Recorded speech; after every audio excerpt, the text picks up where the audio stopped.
Businessman Opinion.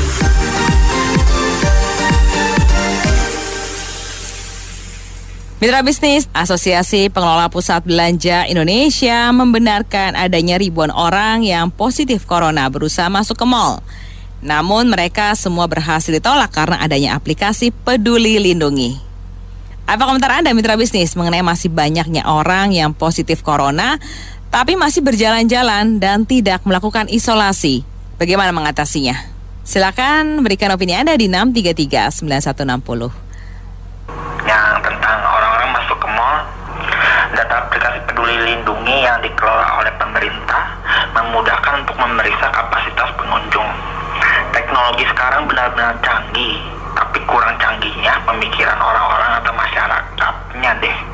Kan kata Jokowi, jangan terlalu euforia dengan menurunnya angka kasus COVID-19. Kan ke mall kalau satu orangnya masih positif, patuhilah atau disiplinlah isolasi mandiri 10 hari atau 2 minggu. Kalau orang itu masih ngelanggar aja, kasih aja denda ratusan atau jutaan rupiah biar orang itu kapok atau tidak masuk ke penjara untuk beberapa bulan. Orang-orang Indonesia kan mau 0 kasus positif COVID, patuhi protokol kesehatan yang disampaikan oleh pemerintah, memakai masker, menjaga jarak, menjauhi kerumunan, mengurangi mobilitas yang tidak terlalu mendesak atau tidak penting, cuci tangan dengan sabun dengan air mengalir. Yang besar, Indonesia bangsa yang besar, tetapi sayangnya masih banyak warganya yang tidak bisa berpikir besar. Mereka tidak punya situ, mereka mau seenak udahnya aja, tidak menghargai peraturan dan membahayakan orang lain. Kalau saya jadi pemerintah, orang yang coba-coba masuk, walaupun sudah terbukti positif, itu langsung dipenjara atau diceburin ke kali. Itu membahayakan orang. Terima kasih. Udah mengidentifikasi nggak kalau aplikasi melindungi itu, Peduli Lindungi itu bisa mendeteksi orang corona? Bagaimana? Kan di swab kan orang identifikasi corona kalau hasil swab negatif atau positif. Karena aplikasi Peduli Lindungi itu kan banyaknya hanya mengidentifikasi sudah vaksin, biru warnanya, kan gitu ya. Jadi belum tentu orang yang tidak diterima masuk mall itu corona semua. Bisa jadi mereka memang belum vaksin. Nah pertanyaannya, mereka belum vaksin ada dua hal. Nggak mau vaksin, takut vaksin ya, sama memang belum dapat bagiannya vaksin. Jadi saya kira dari sekian ribu orang yang ditolak atau tidak bisa masuk mall itu, jangan diidentifikasi dia sebagai penderita corona semua gitu.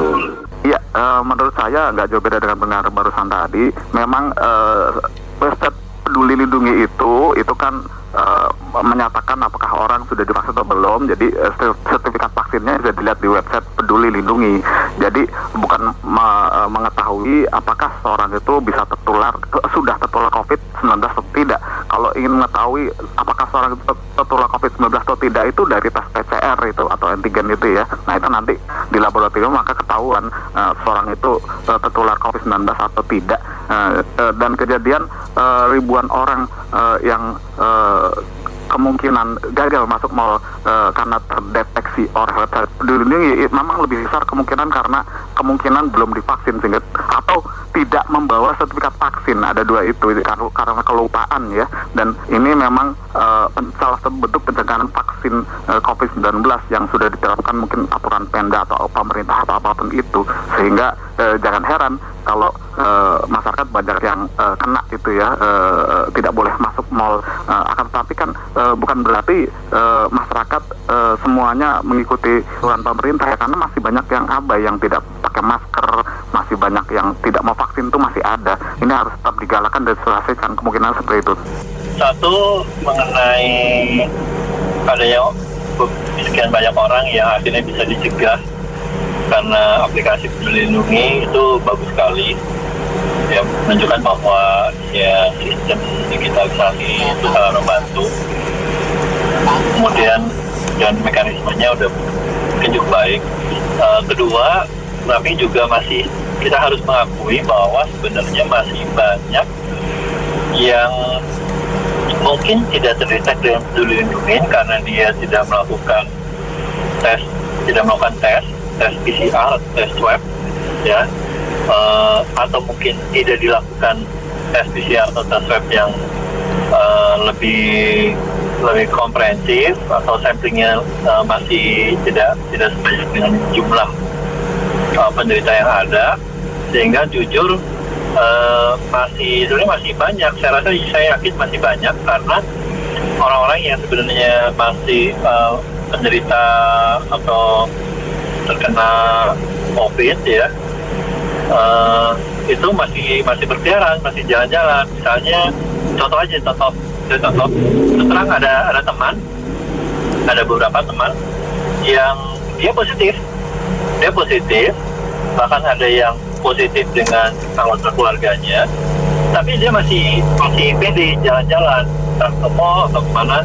Nah, tapi bagaimana kok nggak bisa terdetek karena dia ternyata positif, tetapi dia melakukan tes rapid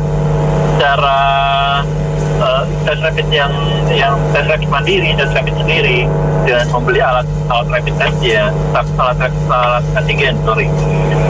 tes antigennya. Nah, dan saya tahu dia positif, tapi dia masih jalan-jalan gitu ya, dengan minum vitamin dan lain-lain. Dan itu saya yakin masih banyak yang seperti itu. Dia tidak datang tes ke instansi yang resmi sehingga tidak terdetek, dan hanya dia yang tahu, atau mungkin beberapa orang aja yang memang dia kasih tahu, tapi dia masih bebas berkeliaran. Ya, itu menunjukkan bahwa mungkin sampling atau tes yang dilakukan oleh pemerintah atau instansi resmi itu tidak menyeluruh juga. Terima kasih. Dan juga tentunya kesadaran setiap orang, ya.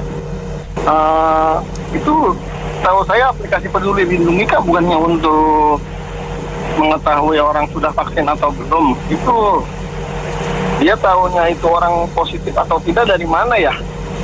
Itu aja sih, makasih. Saya cuma mau komen, kalau ke mall-mall yang agak rendah ya, maksudnya kalibernya high class, itu banyak yang lolos. Kalau saya bilang, security-nya juga mainin handphone gitu-gitu. Kadang-kadang lihat orang masuk mall gitu loh. Yang high class sih pasti ketat banget kalau saya bilang gitu, ngeri tahu itu. Kalau saya bilang sih kadang-kadang yang jaga pintunya itu nggak mesti diawasin benar-benar, ada dua sisi, dari pemilik ownernya, dari pihak ketiga gitu, jangan dilepasin. Saya tuh lihat banget sampai kadang-kadang saya masuk nggak diperdagang, nggak lihat security-nya dulu gitu loh. Cuman hati-hati itu, maksudnya kalau yang kayak GI itu Grand Indonesia tuh keren banget, tubuh semua pakai komputer gitu loh. Itu high class gitu loh. Security-nya ketat banget. Peduli Lindungi dia ketat, dia nggak bisa main-main gitu. Kalau yang agak itu ngeri. Kalau saya lihat tuh ngeri, takutnya ada yang satu nularin semua kena tuh. Kadang-kadang kita nggak boleh ngerokok, tapi yang nyewa di situ bisa ngerokok gitu loh. Kadang-kadang saya udah pernah kesundut. Waktu sebelum pandemi itu kesundut. Kan nggak boleh kan ngerokok di dalam ruangan AC kan. Mallnya sendiri, saya nggak sebutin mallnya. Ada yang begitu. Saya sampai kesundut waktu jalan ini. Karena desek-desekan di lorong-lorong gitu, kesundut. Orang ngerokok itu sembarangan, buang-buang isep-isep. Kan pandemi gini kan pernapasan gitu loh. Perlu banget.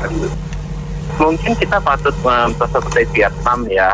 Kemarin ada berita orang yang sengaja menularkan virus corona itu dihukum pidana. Nah, maksud saya mungkin tidak di Indonesia diberlakukan seperti itu. Jadi kalau memang sudah positif, ya mesti harus isolasi, jangan keluyuran gitu. Aneh aja kita ya. Katanya ada positif yang pengunjung mau sampai ribuan. Ya kenapa didiamkan? Harusnya dibawa. Itu aja logikanya. Kayaknya kita nih bodoh sekali. Nggak tahu ini permintaan siapa, idenya siapa ini yang berbicara kayak gitu. Kembali lagi ada ribuan pengunjung mall katanya positif. Kenapa didiamkan? Kalau udah kayak gitu harusnya dibawa tuh ke tempat isolasi. Ini DKI kan ada. Siapa yang punya wacana bicara seribuan positif ini aneh kita ini. Jadi jangan asal ngomong aja lah, begitu saja. Terima kasih. Assalamualaikum. Kalau bisa Dr. Terawan tuh diikut sertakan dalam menangani kasus corona. Selain orangnya pintar, dia juga baik. Khususnya kalau bisa menangani masalah-masalah pengobatan supaya yang menderita corona tuh nggak ada, kalau bisa jangan sampai ada meninggal gitu, menemukan obat gimana gitu caranya. Dan kalau bisa vaksin Nusantara tuh didorong lah supaya bisa dijadikan dikasih izin lah untuk vaksin bayi-bayi untuk tahun depan. Itu aja, terima kasih. Manusia yang seperti gitu ya udah positif masih jalan-jalan, itu sih harus diciduk ya, dikasih denda yang besar gitu biar kapok. Kalau kita lihat negara tetangga kita ya, tanpa masker aja belum ngomong positif COVID atau tidak aja langsung diciduk di tempat mereka kontak, diciduk udah kayak kriminal gitu. Jadi diperlakukan seperti kriminal ya, itu aja. Pendapat saya, bagaimana satu sistem QR code scanner gitu ya, mampu mendeteksi pengunjung yang akan masuk ke mall, itu yang menjadi pertanyaan saya. Jadi sepertinya kurang tepat kalau aplikasi Peduli Lindungi yang toolsnya ada di gate masuk mall itu mampu mendeteksi orang ini positif COVID hanya dengan misalnya mendeteksi suhu tubuh. Suhu tubuh itu banyak ya, tidak hanya karena COVID positif, tapi juga mungkin dia sedang meriang demam gitu. Kalau saya bilang sih itu yang aplikasi Peduli Lindungi di tiap-tiap mall itu sih banyak kelemahan ya. Gampang tinggal pinjam handphone siapanya gitu, yang sehat, yang udah vaksin, masuk. Ya, jadi banyak kelemahannya. Saya bukan ngajarin, mereka pasti udah mikir ke sana ya. Kan nggak cek KTP juga, nggak lain-lain gitu ya. Baik, makasih. Terus dari teman-teman saya, katanya aplikasi Peduli Lindungi itu sama juga sudah vaksin. Dia juga memang ada penyakit yang memang nggak bisa divaksin, walau udah ke dokter juga nggak bisa katanya ya. Dia udah pakai antigen, dia nggak kena corona, tapi satpam di mall itu tetap menolak gitu ya. Katanya yang penting tuh bukan antigen, yang penting surat vaksin atau aplikasi Lindungi yang isinya vaksin gitu. Pokoknya intinya bagiannya vaksin dah ya. Saya cuma mau bilang doang. Ini sih pengalaman saya waktu saya kan bagian dari milenium ke-1 ya. Mungkin dokter yang sekarang lebih hebat, lebih jago dah dari milenium ke-1. Waktu milenium ke-1 itu saya juga pernah belajar dari teman-teman saya yang bagian kedokteran juga bilang penyakit-penyakit pandemi juga ada di dunia, bukan hanya kayak gini aja corona ya. Tapi cara ngatasinya bukan hanya satu-satunya vaksinnya. Yang penting itu pemisahan yang sakit dengan yang sehat, bukan yang divaksin dengan yang belum divaksin. Itu salah kalau menurut mereka. Terus udah gitu memastikan juga mutasi penyakit atau kuman itu seperti sekarang COVID itu jangan lagi berkembang. Gimana caranya itu mesti dokter yang lebih ngerti ya. Kalau mutasi ini masih terus jalan, walaupun divaksin seperti apa juga mau dosis ketiga, dosis keempat juga nggak ada artinya menurut teman saya itu. Terus yang keempat yang ketiga menemukan obat yang efektif untuk mengobati orang yang sakit corona agar cepat sembuh gitu ya, supaya jangan ada efek kematian gitu. Terus kalau menurut saya kalau lebih baik nih itu kalau memang Pak Jokowi bijaksana sih ya, itu bukan hak saya yang biasa doang. Itu dipisahkan aja tempatnya, yang udah divaksin atau yang belum divaksin kan dipisahkan, terutama di gerbong kereta api. Kan ada gerbong kereta api untuk wanita. Nah bikin aja gerbong kereta api untuk yang memang nggak bisa divaksin, bukan karena mereka melawan pemerintah loh, bukan mereka melawan Pak Jokowi, tapi mereka memang nggak bisa divaksin. Itu tolonglah ada pengertian. Bikin satu gerbong kereta api yang untuk khusus yang memang nggak bisa divaksin. Dibikin ventilasinya lebih bagus atau pakai alat HEPA filter kayak gitu. Itu aja kasih.